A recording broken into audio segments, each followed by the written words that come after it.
I think that'll be fine. So your first exam, which will cover homeworks 1 through 5, that will be 2 weeks from Thursday. So I believe that is Thursday, October 8th. Whatever, if it's not October 8th, whatever it is, it's 2 weeks from this Thursday. So I will be posting more information, study checklists, practice problems, things like that very shortly, but I did want to give you the official set it down so that you can make plans around that. It is the week that it is scheduled on the syllabus. It does avoid your OChem exam for those of you that are in that. So basically this is designed so that we'll get significantly into homework 5 material. I'll assign that, make it due for the end of next week or so. And then you'll still have the Tuesday before this where hopefully after you turn in your homework 5, you'll turn your attention to studying. And if you've had a chance to accumulate some questions on it, it'll give you the Tuesday prior to the exam to see me in person. And then we'll have the exam on that Thursday. Question? Are we going to have new material that Tuesday that won't be on the exam, or is that going to be a review day? No time for review days for midterms, so new material just keeps coming. Okay. So if we have time, we'll do a review for the final exam, but probably that's not even certain. It depends on our progress, so we'll have to get through. For those of you that want to jump on it, if you haven't already, make sure you read the exam guide. It gives you format, what to study, recommended study tips, what to bring to the exam, things like that. And then I'll make available some back exams and study checklists shortly, but at this point, just wanted to give you the heads up. Okay, so any other questions before we get started? Okay, so we're working on a pulley problem. And here's our givens, mass 1 and mass 2. They are attached to opposite ends of a string which is draped over a pulley. The pulley, its basic only function in this problem is to redirect the string. We're going to take the pulley to be massless. It doesn't have any inertia of its own. We're going to take the string to be massless, so really the only action in this problem is these two masses. And we're going to ask about their accelerations. We'd already gone so far as to go through most of the problem-solving strategy. I think we did steps 1 through 6 or so, 1 through 5 or so. Let me remind you some of the things we did. We identified the forces on these objects, like so.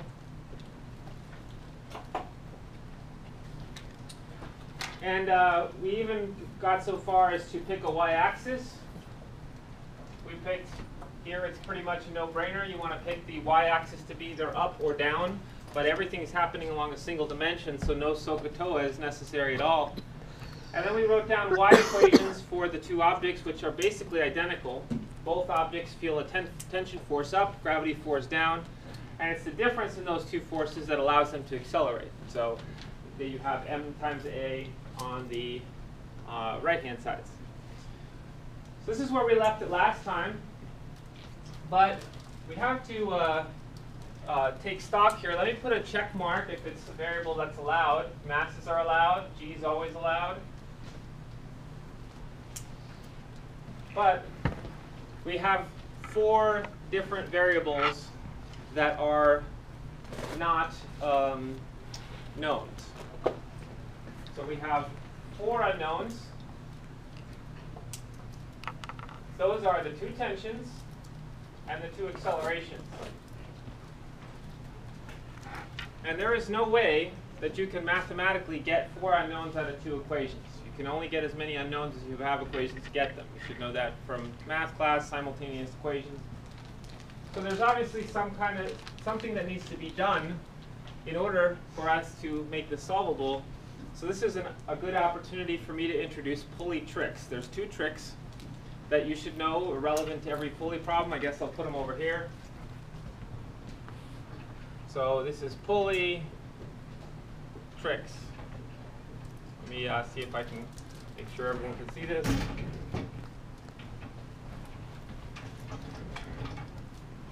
Okay. So, first of all, let me take out a string. Here's my example string that I can use. Now, one of the things about a string is that, we'll ignore the not, but anyway, the tension in a string generally is the same. The only thing that you can do to make the tension in a string not the same is by pinching it off in some way. Then you can have one end be loose and the other one be tight. Right? So different amounts of tension, different parts of the string, but that is because the string is pinched off. If it's freely running, then the tension we can take to be the same. Now there's another caveat that I guess I'll mention to you. Another one is if it's hanging vertically. Okay, if it's hanging vertically, this end of the string is loose. Here it's tight. Why is it tight up at the top? Why is it tighter at the top than at the bottom? It has to hold up the weight, exactly. You really start to notice this with long ropes. They tend to be very tight at the top and loose on the bottom simply because they're holding up their own weight. So we neglect that as well by simply saying our strings are massless, so they don't have to hold themselves up. Okay, so that's generally true for us. So we have so if a string is freely running, which is to say it's not pinched off, and it's approximately massless, then we can have that the tension is uniform in the string. Okay, we can count on if it's the same string, it's the same tension. Okay? So how does that help us? Well, in our case, the difference between the magnitude of T1 and T2, there isn't one. So let's go over here and see how that informs our approach. Well, we really only have 3 unknowns because the tension in the string is the same. So the function of the pulley is simply to redirect the same string up and over, but it's the same string of a uniform tension. Okay? So let's go ahead and I guess we can go ahead and modify our equations over here as well. There's no reason for a T1 and T2, that's redundant. So that first trick reduces our number of unknowns from 4 to 3, and as you can probably guess, the second and final trick will reduce it from 3 down to 2, and we will have a solvable 2 unknowns and 2 equation system. So here's what's the second trick. The second trick is that objects, when they're attached by a string, their motions are coordinated. So they have a coordinated motion.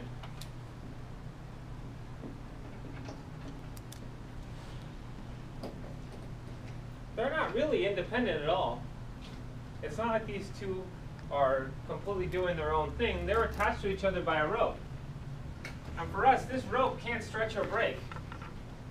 So what that means is that there's only so much length to go around, which means that if mass 1 rises by 5 meters, then mass 2 has to drop by 5 meters, right? So in this particular case, we can say that the displacements are equal and opposite. And of course, they have to, there's an extra minus sign simply because when one goes up, the other one goes down, right? They're not exactly equal, they're equal in size, they're opposite in direction. So in this particular problem, that's how the coordinated motion manifests, okay? So this is an example, okay? I'll show you some other examples where the coordinated motion manifests as a slightly different statement. Of course, you can also say, well, their velocities are coordinated. If mass 1 is moving up at 5 meters per second, mass 2 has to be moving down at 5 meters per second. So their velocities are equal and opposite. You can also say that about their accelerations. They're equal and opposite. Everything that happens with one, the other one does it in the other direction. So v y1 is equal to minus vy2, and ay1 is equal to minus ay2. So if we go back over to our statement of the forces in the situation, of course, displacement and velocity are not involved. They're not directly involved in Newton's second law, but acceleration is. So we can go back over here and realize that one acceleration is just the opposite of the other. So now we've reduced it down to two unknowns. Okay? So just like that, we have a solvable system. And those are the two pulley tricks that are very useful. Okay? So you can assume that if you have a string which is not pinched off in any way, and it's approximately massless, which always will be for us, the tension is the same. And you can also come up with some kind of statement to acknowledge the fact that these two objects have a coordinated motion. They can't just do whatever they want independently of each other if they're attached by a string. All right, so let's see what we get. Let me copy these two statements with all our modifications.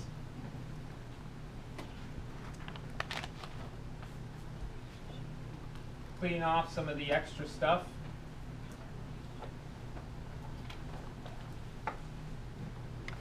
Like so. And notice I've subbed in for ay1. So there's no second acceleration. There's no a2 anymore. I'm choosing to solve for the first acceleration. Okay? So I'm choosing to solve for ay1 first. So now I should be all set. But here's the thing to remember. T is neither a given nor is it asked for, right? So if we have our three categories of variables, things that are given, check mark, things that are asked, question mark. We also have a third category of things we don't get given nor are asked. Where did it come from? Of course, if you need something to properly describe a system, you should never hesitate to introduce it. But at some point, get it to fall out again. So that's what we're going to do here. If you have two equations and you want, oh, sorry, this is M2. Sorry about that, M2. So if you want something to go away, you of course just get rid of it algebraically. So you solve one equation for it or plug it in the other. You guys know about this? Yes? Simultaneous equations? In this case, I'm going to use a little clever little trick.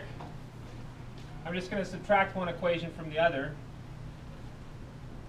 And the reason I subtract them, of course, is because that gets rid of t. What do I have left? I have this.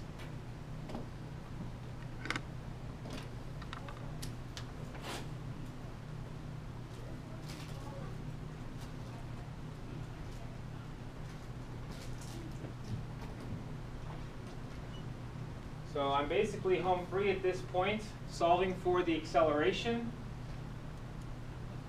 I factor it out of this side, of course. And G wants to get into the act as well for some reason, if we're talking about factoring and consolidating.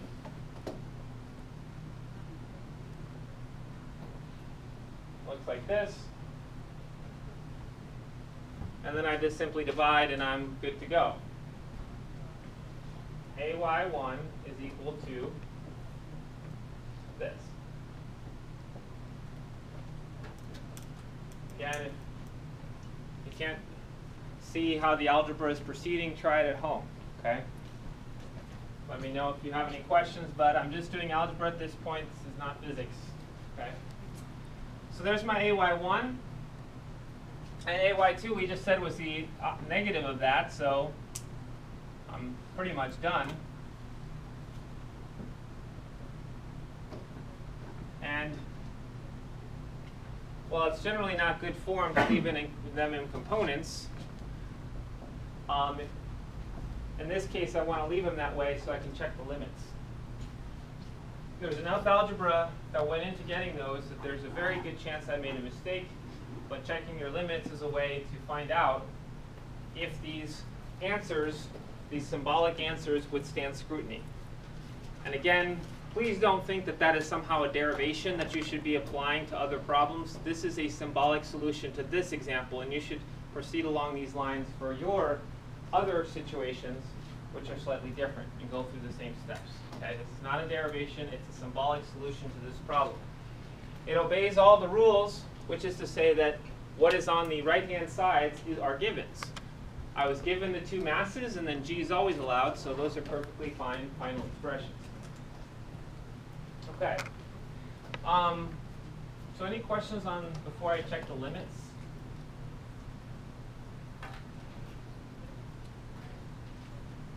Okay, so let's do that. A lot could have gone wrong there in the algebra, so let's see if we can poke and prod these things and see if they withstand common sense scrutiny. What would be an example of a limit that I could check? Like what masses could I put?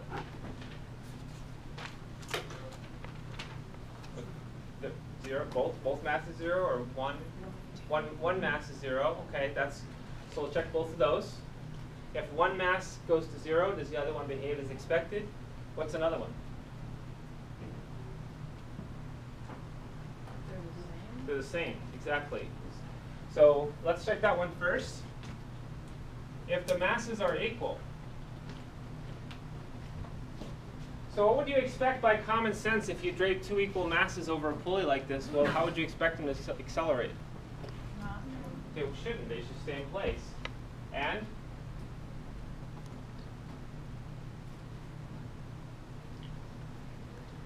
is that the case? If you plug in that the masses are equal into those formulas, do they yield 0? Yes, they do, right? Because the numerators have the difference in the masses. So if they're the same mass, then you'll get 0. Okay?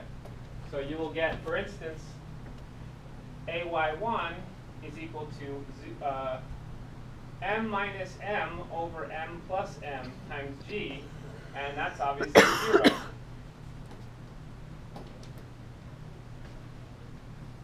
So if you'd messed up and accidentally had the sum of the masses up top and the difference in the denominator, you would have noticed that real quick right here. Because if the masses are the same, if you had mass 2 minus mass 1 in the denominator, it would have put the 0 in the denominator, which is a big problem, right? Because the acceleration would have been infinity, and that's wrong. You know that's not going to happen. So it's a way of checking that algebra mistake, right? All right. Let's say mass 1 is 0. What should the acceleration of mass 2 be? So if we have that one mass is vanishingly small, maybe we even pretend that we cut it off, right? Snip. What should the other one do? It should fall down. So its acceleration is going to be what? It's not 0. 9.8 meters per second squared. In which direction? Positive y or negative y? Negative, right? Falls down, not up. And remember, the minus is not inside the g, so it's got to be outside the g. So that's what we expect by intuition, right? If we cut off the mass, the other one falls down. Let's make sure that's the case. So we go into our formula, and we plug in that mass 1 is 0.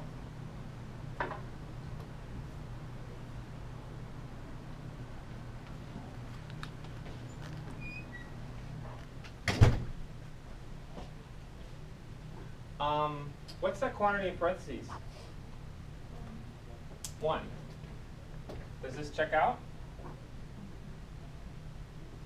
There's the minus, so minus g, right? Perfectly works out. So our symbolic expressions have withstood another common sense head check. Let's do another one. Let's take mass 2 as 0. So this one right here. If I cut off mass 2, what should mass 1 do? Fall down, right? So AY1 should be what? Minus g or plus g? Minus g, right? Not plus g, it's not going to fall up, it's going to fall down, okay? So let's check it out and make sure that that actually occurs. So we'll take our formula and plug in 0 for mass 2.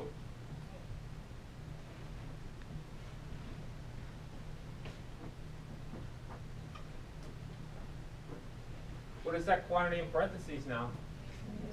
-1. So that's, you get the negative from inside the parentheses now. It still works out perfectly. So we now understand kind of the general characteristic of what happens in this system. We can go anywhere from 0 acceleration when the masses are equal, they just hang off of each other, to one mass being so much larger than the other that it basically free falls. Okay?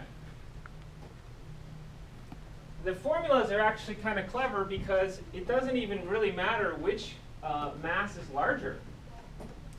I sort of drew mass 2 being larger here, but it's not essential whatsoever. You can see that if mass 2 is larger, then the subtraction in the numerator here, mass 2 minus mass 1, that will produce that mass 1 is the one that goes upward and mass 2 is the one that goes downward. It makes sense, right? The heavier one goes down and the lighter one goes up. But the formulas are also more than happy to take care of the signs for you. If you reverse which one is heavier, that's of course also going to reverse the sign in the numerator. That means that mass 1 is going to go down and mass 2 is going to go up. So we have a maximum acceleration in either direction of g, right? As one mass starts to not only be larger, but be dominantly larger, with the other one starting to be negligible. So the extreme limits of acceleration are g in either direction. And you can see that the general form of this expression, this common factor that's in the front, is really just a fraction that's somewhere between 0 and 1, right? That's the extreme limits of that fraction. Generally speaking, it'll be somewhere in between. How do I know that? Well, it's 2 numbers. If I subtract 2 numbers, it's a smaller number than if I add them. So this is a ratio where the denominator is always bigger than the numerator. And that means, of course, it's somewhere between 0 and 1. So you can see that hopefully this makes sense. We've checked the limits. We've seen that they make sense. And we've understood the general characteristic of the system along with that. Are there any questions?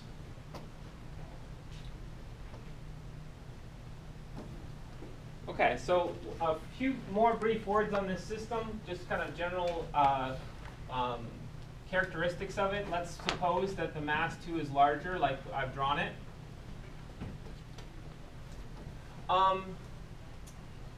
We already said the tensions were equal, so there's no reason for a T1 and a T2.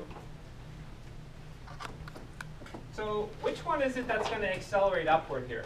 Which mass? If mass 2 is the heavier one. Mass 1 is going to accelerate upward. And then mass 2 is going to accelerate downward. If mass 1 accelerates upward, what is the direction of the net force on it?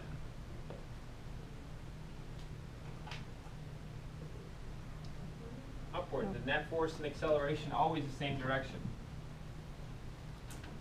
Net force on the other one is downward.